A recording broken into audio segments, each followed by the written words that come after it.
bien bonjour à toutes et à tous et bienvenue à ce webinaire éducatif consacré aujourd'hui aux matières premières. Alors avant de commencer, je vous laisse me dire si le son et l'image sont corrects.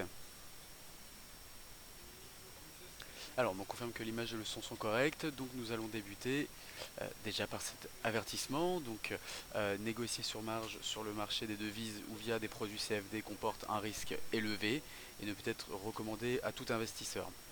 Vous devez être conscient des risques associés au marché d'échange et aux produits CFD et consulter un conseiller financier indépendant si vous avez quelques doutes que ce soit.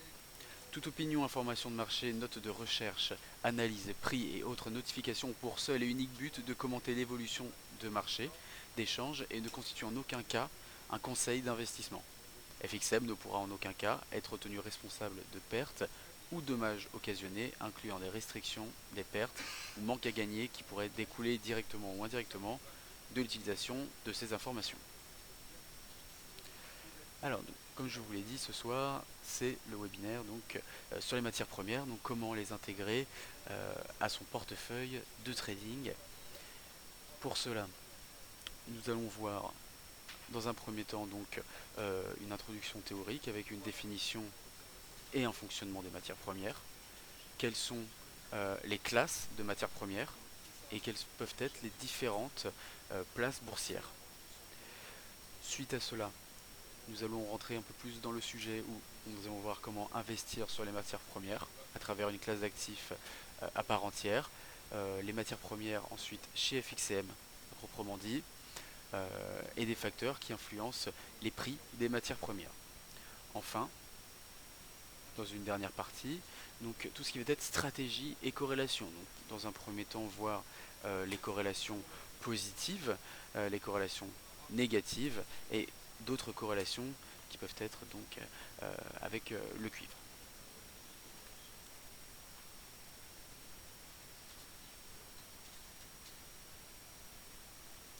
Alors, qu'est-ce qu'une matière première? Une matière première, tout simplement, dans son terme générique, c'est considéré d'abord en tant que telle à partir du moment où elle entre dans le cycle d'acheminement ou production d'un produit alimentaire ou non. Voilà, dès lors que l'on doit modifier quelque chose, cela veut dire que c'est une matière première. Cette plateforme de marchandises physique vous permet, si vous êtes agriculteur par exemple, de vendre des récoltes à l'avance via un produit dérivé. Cela vous permet donc de vous protéger sur le marché d'éventuelles intempéries ou d'une chute de prix, d'une pénurie ou d'une hausse de prix. Voilà, cela vous permet vraiment de vous protéger. Ça permet également aux négociants de faire transiger des récoltes à travers le monde à un prix déterminé à l'avance et ça permet aux traders bien évidemment de spéculer sans aucune contrainte sur un marché à forte rentabilité. En parlant de marché, vous en avez deux types. Le premier qui est le marché organisé, donc le marché des futurs, un marché électronique où il y a une chambre de compensation, donc il y a une contrepartie. Et donc vous avez une confrontation entre ordre, achat et vente. Vous avez un carnet d'ordre qui vous montre exactement à quel prix vous pouvez acheter, à quel prix vous pouvez vendre. Dans la chambre de compensation, vous avez un dépôt de garantie. Le seul risque, c'est un risque de contrepartie. La chambre de compensation peut dénouer, peut intervenir avant échéance pour future grâce à la chambre de compensation. En revanche, pour le forward, donc le marché OTC, l'échéance par la livraison, donc c'est à la livraison uniquement. Donc voilà, sur le marché OTC, donc de gré à gré, c'est un marché également physique, vous n'avez pas de chambre de compensation, donc c'est comme un troc, on va dire, à l'époque, voilà, je t'échange ça contre ça, voilà, donc telle once d'or pour tel prix.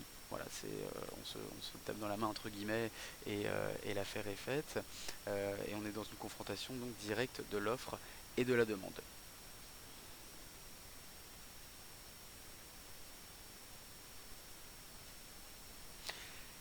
Les classes de matières premières se distinguent donc en deux parties. Vous avez en soft commodities tout ce qui va être produit agricole, c'est-à-dire les céréales, le sucre, le coton, le café, tout ce qui va être bétail également. Et de l'autre côté, vous avez les hard commodities. Donc là, ça va regrouper l'énergie, les métaux précieux, les métaux industriels. Donc dans les énergies, bien sûr, nous avons le pétrole, le fuel, le gaz, l'essence, bien évidemment. Dans les métaux précieux, or, argent, platine, palladium, euh, qui font donc, voilà, cette rubrique. Métaux industriels, aluminium, cuivre, nickel, zinc, plomb, étain. Maintenant que nous avons donc bien pu distinguer les matières premières en fonction de leur classe, nous allons donc voir où est-ce qu'elles sont traitées.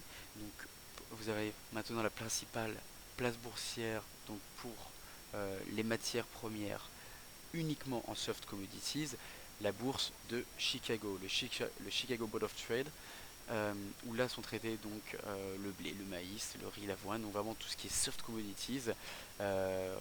Les types de produits généralement sont des options et des futurs sur produits agricoles, euh, et cela représente environ 200 millions de contrats annuels, ce qui est assez énorme. Sachant, petite parenthèse, la bourse de Chicago a tendance à être rattrapée par la bourse de Rotterdam, la Beurs Tower, qui offre de plus en plus d'échanges aussi en termes de volume sur les matières premières. Maintenant, passons au London Metal Exchange, où là sont traités uniquement les métaux, donc, tels que le cuivre, le plomb, le zinc ou l'aluminium, toujours sur des options et futurs. On parle ici de volume entre 150 millions de lots annuels, ce qui représente aux alentours de 15 500 milliards de dollars.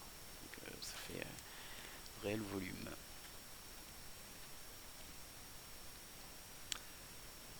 Vient donc ensuite le NYMEX, New York Mercantile Exchange, où sont traités ici les matières premières, donc les plus traitées. Donc vous allez avoir le pétrole, le gaz, l'électricité, l'or, l'argent, vraiment les matières premières qui sont le plus traitées. Ces types de produits que l'on rencontre donc sur cette place boursière sont toujours en option, en futur, et ça représente environ, donc aux alentours de 175 millions de contrats annuels.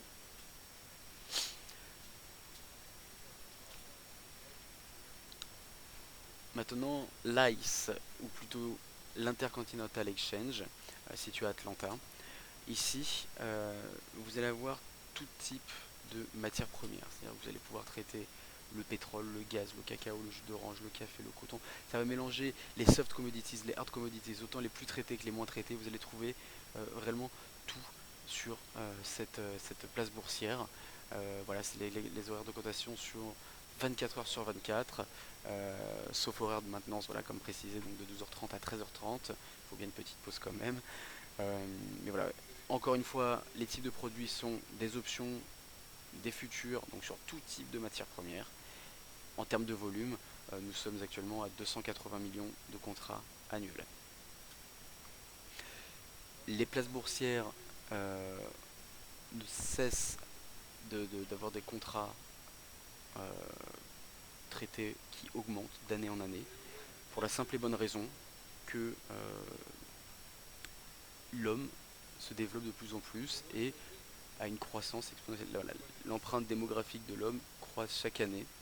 Et donc voilà, on passe de 6 milliards à bientôt 7 milliards. Donc il va falloir nourrir toutes ces personnes-là, il va falloir donc pouvoir planter, il va falloir donc récolter. Et cela entraîne donc une, une spéculation naturelle sur les matières premières. Donc on va passer en hausse nette d'année en année.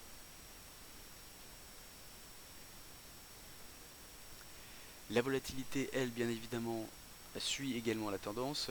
Plus une matière est traitée, plus la volatilité peut être forte. Dans ce cas-là, par exemple, on remarque l'évolution de la volatilité sur le pétrole entre 1996 et 2012, ou encore sur l'or à Londres, où là on remarque vraiment que la tendance est croissante. Seul petit bémol, c'est pour le sucre. Alors pourquoi? Tout simplement parce que depuis quelques années, nous avons cette lutte anti-obésité, anti-sucre ajouté dans les boissons, dans les aliments. Donc voilà, on va les changer contre l'aspartame, contre je ne sais quel produit. Et donc on cherche à masquer, à éradiquer ce sucre qui fait que le sucre est une matière un petit peu moins traitée. euh, euh, et non comme le film, non comme on aurait pu le voir dans le film avec Gérard Depardieu. Euh, Passons maintenant à cette seconde partie, donc sur comment investir et pourquoi investir, surtout dans les matières premières. Tout simplement parce que c'est une classe d'actifs à part entière. Les matières premières respectent trois fondamentaux d'une classe d'actifs à part entière, c'est-à-dire générer principalement un rendement supérieur à l'actif et généralement sans risque, puisqu'on est proche de celui des actions. La corrélation est très faible avec les autres classes d'actifs et on ne peut être reproduit par une combinaison linéaire d'autres actifs. Maintenant, passons d'une manière plus concrète à des raisons plus évidentes pour investir donc, dans ces matières premières. Euh, Tout simplement diversifier son portefeuille, corrélation nulle avec les actions et obligations. Donc ça va être une optimisation du risque. Donc investir sur le long terme également, donc voir une évolution croissante, comme je vous l'avais dit au début, sachant que les matières premières croissent d'année en année. Si vous jouez sur le long terme, si vous prenez position sur le long terme, alors vous verrez une croissance plus ou moins certaine. Ensuite, améliorer le couple rendement-risque, et voilà l'optimisation du risque comme je vous disais avec la diversification, et bien évidemment se protéger contre l'inflation. Avant tout, et c'est ton dernier point, c'est également investir dans la croissance économique mondiale. C'est simplement favoriser donc, cette croissance et donner donc, cet accès au développement donc, de l'agriculture. D'une manière plus probante, pourquoi investir dans les matières premières? Voilà, vous avez ici donc ce graphe qui vous montre un portefeuille investi à hauteur de 5% en matières premières. Ici en action, en obligation, vous avez la ligne grise qui normalement devrait tabler aux alentours de 7,7%, 7,8%, mais une fois que nous avons rajouté voilà, en bleu, en plus des actions et des obligations, les matières premières à 5%, on constate bel et bien que sur la durée, voilà, on tourne autour de 8,1-8,2% de rendement. Donc ceci vous prouve bien que les matières premières sont là pour augmenter votre rendement, votre force sur le marché. Maintenant les matières premières chez FXM. Lorsque vous allez investir sur les matières premières avec FXM, vous allez investir via des CFD, des contrats pour la différence. Ces contrats-là sont des dérivés de contrats futurs. Ils répliquent l'évolution du contrat futur. Investir sur les matières premières sans contrainte, dans le sens où ce n'est pas un trade physique, mais un trade papier. Demain, si vous achetez du pétrole, on ne va pas vous livrer à 8h du matin les barils que vous avez achetés sur la plateforme. Non, non, vous allez uniquement bénéficier donc de la fluctuation du cours et pouvoir en tirer un bénéfice ou parfois malheureusement une perte. L'effet de levier que vous pouvez obtenir peut améliorer la performance grâce au micro-lot, car vous êtes au plus près du marché, au plus près des prix. Vous pouvez donc mieux gérer votre optimisation. En revanche, là où il faut faire attention, c'est donc à l'expiration mensuelle pour les matières premières énergétiques plus le cuir. Chaque mois, comme nous allons le voir un peu plus tard, vous avez une expiration mensuelle ou trimestrielle, cela va dépendre donc des matières premières chez FXM. Petite parenthèse, donc voilà, ici vous avez un contrat futur et ici plein de contrats CFD. Le but du contrat futur, enfin du contrat CFD, est de diviser le prix du contrat futur pour obtenir le produit CFD et vous permettre à vous d'investir à moindre frais sur un produit futur. L'effet de levier, chose importante et essentielle dans le money management, comment le calcule-t-on, comment peut-on prévoir son effet de levier pour mieux anticiper donc son rendement? Tout simplement, vous prenez votre prix d'indice que vous divisez par votre marge qui est ici et vous le multipliez par 0,1. Vous aurez donc votre effet de levier et vous saurez à quel niveau d'exposition vous allez être placé. Ceci est important pour mieux gérer ses gains comme ses pertes.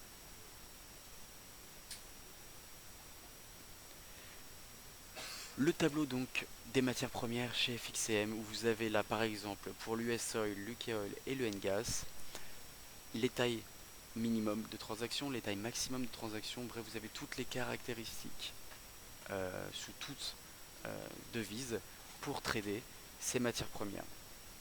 Par exemple sur l'US Oil, la taille maximum pour prendre position ça va être 10 000 contrats. En revanche sur le N-Gas on constate que c'est uniquement 100 contrats pour le trader. En revanche quand on regarde le coût par pipe au plus petit il est bien évidemment à 10 centimes. Donc vous êtes en micro lot quoi qu'il arrive sur les CFD. Ce qui va différencier maintenant ça va être la marge. Par exemple vous allez être à 8,5 sur l'US Oil, 9 sur l'UK Oil et le N-Gas lui tourne à 5,5. Vous avez également les horaires de trading, des pauses quotidiennes et ici donc les expirations de référence et expirations FXCM. Lorsque vous tradez par exemple une matière première chez FXCM, pour l'expiration il faudra toujours se référer à l'expiration FXCM. Ici, ici et ici. Donc la prochaine, ce sera donc le 20 juin. Donc dans 4 jours pour l'US Oil. Vous allez avoir une expiration. Donc cette expiration, je tiens à le préciser, si vous avez des positions d'ouvertes, coupera automatiquement la position, clôturera automatiquement donc la position que vous avez sur l'US Oil. Et vous aurez donc soit des bénéfices, soit des pertes. Donc c'est à surveiller quand même de très près ce tableau d'expiration afin d'éviter tout simplement des pertes inutiles.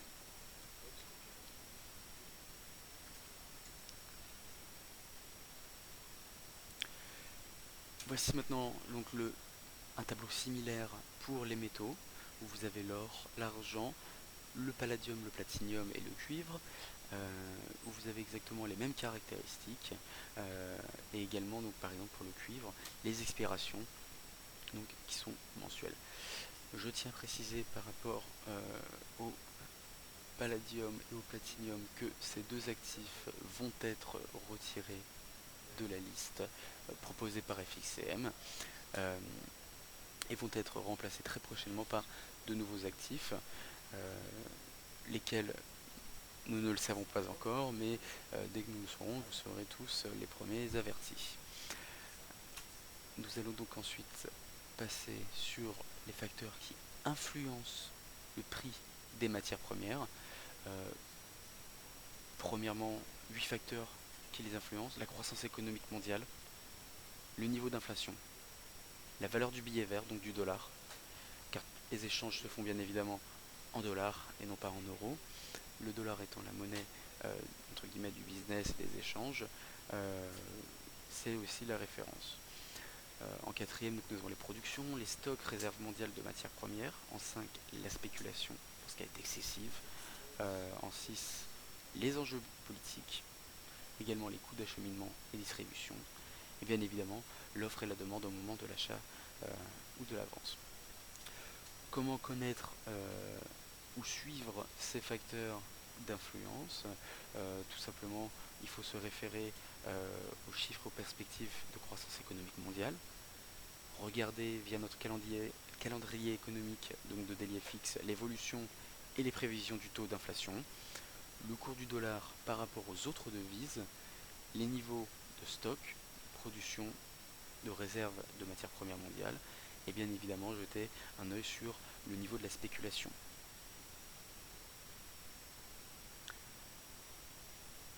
Troisième et dernière partie donc de ce webinaire où nous rentrons dans le vif du sujet pour trader, donc les stratégies et les corrélations.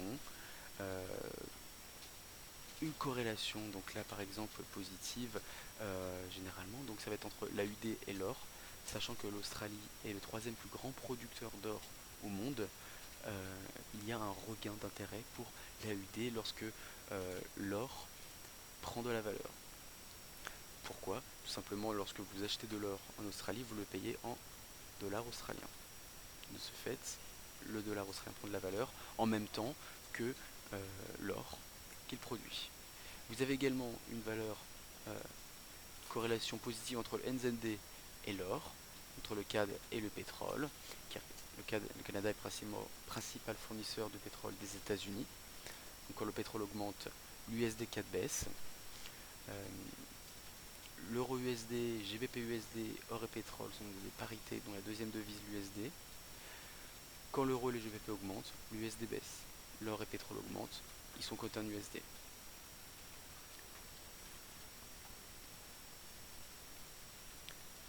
Corrélation maintenant dite négative. Ces corrélations dites négatives sont à l'inverse, elles n'ont pas dans le même chemin, donc ce n'est pas si l'un augmente, l'autre augmente, mais bien des valeurs opposées, donc si l'un augmente, l'autre va diminuer. Par exemple, le dollar US, pétrole et or sont donc cotés en dollars US. Quand le cours du dollar augmente, l'or et le pétrole diminuent. L'or et le pétrole baissent. Le yen et le pétrole, c'est exactement pareil. Le Japon est un grand importateur de pétrole, donc quand le cours du pétrole baisse, le yen augmente.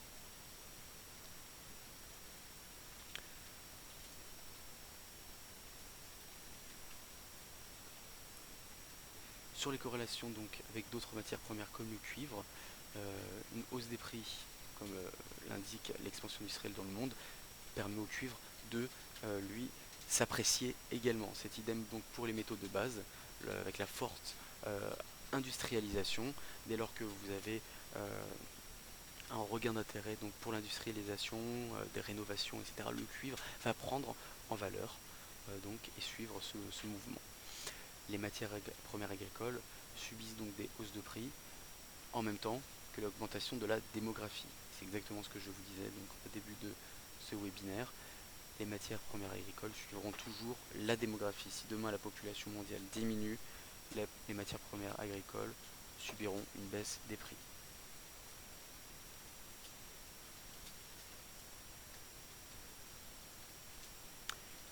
Un exemple donc de corrélation donc entre l'AUD-USD et l'or. Donc on peut voir en bleu, ciel et en trait, la courbe de l'or, ici, et en chandelier japonais, donc le taux, le niveau de l'AUD-USD. On constate bien cette corrélation dans le sens où dès lors que l'un augmente ou diminue, l'autre suit le même chemin. Et ainsi de suite. Là on constate un grand gap, et l'or a également subi ce gap. Hop, nous se rentrons également ici dans une zone un petit peu range, qui est également répliquée, donc, et même, on va dire, mimifiée donc, sur ces deux actifs. Encore plus frappant, cette fois-ci, donc cette corrélation entre l'or et l'argent, où là, vraiment, les courbes se suivent, se collent, comme s'il y avait un miroir, et ne se lâchent pas durant tout le cours. Donc dès lors que vous investissez sur l'un, vous pouvez prendre quasiment la même tendance sur l'autre. Cela vous donnera donc un moyen déjà du moins d'augmenter donc votre rendement en suivant bien évidemment les tendances donc, de l'un ou de l'autre.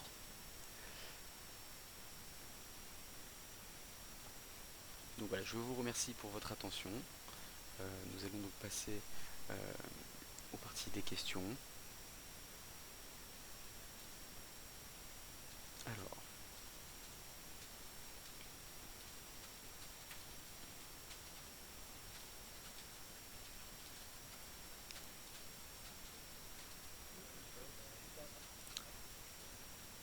Alors bonsoir Alex.